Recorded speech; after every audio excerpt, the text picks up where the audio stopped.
الحمدللہ رب العالمین والعاقبۃ للمتقین والصلاۃ والسلام علی سید الرسل و خاتم النبیین اما بعد۔ السلام علیکم ناظرین و حاضرین اور دنیا بھر کے معتکفین۔ ابھی ہم جو ہے وہ عشاء کے معمولات انشاءاللہ کریں گے۔ عشاء کے بعد کے اجتماعی اور انفرادی معمولات میں سے ایک معمول تھا فضائل اعمال کی تعلیم، اور آج الحمدللہ ہمارے اعتکاف کا تیسرا دن ہے، اور تیسرے دن کی جو ہے عشاء کے یہ تعلیم کے حوالے سے انشاءاللہ آپ کے سامنے جو ہے مضامین رکھتے ہیں۔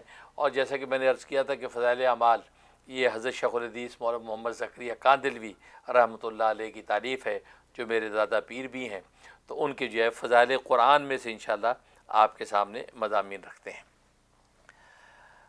بسم اللہ الرحمن الرحیم۔ سید ابن سلیم رحمۃ اللہ علیہ حضور اکرم صلی اللہ علیہ وسلم کا ارشاد نقل کرتے ہیں کہ قیامت کے دن اللہ کے نزدیک کلام پاک سے بڑھ کر کوئی سفارش کرنے والا نہ ہوگا، نہ کوئی نبی، نہ کوئی فرشتہ وغیرہ۔ یہ مرسل روایت ہے اور احیاء علوم کے حوالے سے۔ سید ابن سلیم رحمۃ اللہ علیہ حضور اکرم صلی اللہ علیہ وسلم کا ارشاد نقل کرتے ہیں کہ قیامت کے دن اللہ کے نزدیک کلام پاک سے بڑھ کر کوئی سفارش کرنے والا نہ ہوگا، نہ کوئی نبی، نہ کوئی فرشتہ۔ کلام اللہ شریف کا شفیع اور اس درجے کا شفیع ہونا جس کی شفاعت مقبول ہے اور بھی متعدد روایات سے معلوم ہو چکا ہے۔ حق تعالی شانہ اپنے فضل سے میرے اور تمہارے لیے اس کو شفیع بنا دے، نہ کہ فریق مخالف اور مدعی۔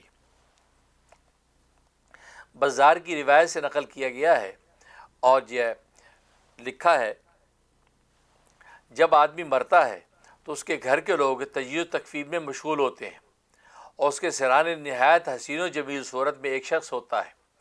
جب کفن دیا جاتا ہے تو وہ شخص کفن کے اور سینے کے درمیان ہوتا ہے۔ جب دفن کرنے کے بعد لوگ لوٹتے ہیں اور منکر نکیر آتے ہیں تو وہ شخص کو علیحدہ کرنا چاہتے ہیں کہ سوال یکسوئی میں کریں، مگر یہ کہتا ہے کہ یہ میرا ساتھی ہے، میرا دوست ہے، میں کسی حال میں بھی اس کو تنہا نہیں چھوڑ سکتا۔ تم سوالات کے اگر مامور ہو تو تم اپنا کام کرو، میں اس وقت تک اس سے جدا نہیں ہو سکتا جب تک میں اس کو جنت میں داخل نہ کرا لوں۔ یہ قرآن ہے اس کا۔ اس کے بعد وہ اپنے ساتھی کی طرف متوجہ ہو کر کہتا ہے، میں ہی وہ قرآن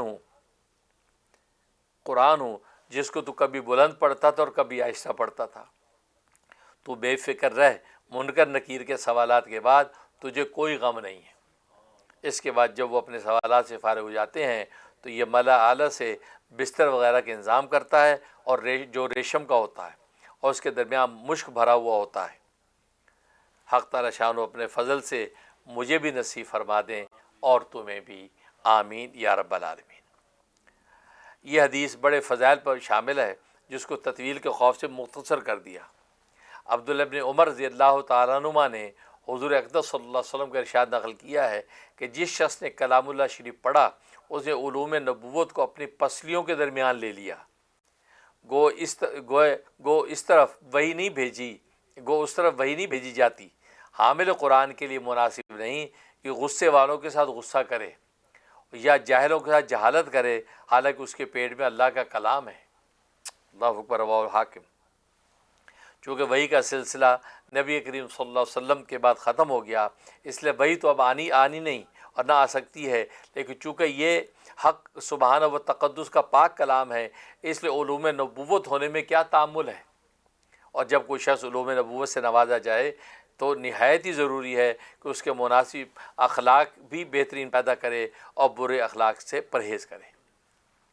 فضیل بن عیاض رحمۃ اللہ علیہ کہتے ہیں، حافظ قرآن اسلام کا جھنڈا اٹھانے والا ہے، اس کے لیے مناسب نہیں کہ لاہ و لعب میں لگنے والوں میں لگ جائے، یا غافلین میں شریک ہو جاوے، یا بیکار لوگوں میں داخل ہو جاوے۔ تو دیکھو قرآن کریم کی اس قدر فضیلت ہے۔ اللہ تبارک و تعالیٰ قرآن کریم کی تلاوت اور قرآن کریم کے احکام پہ عمل کی توفیق نصیب فرمائے، آمین یا رب العالمین۔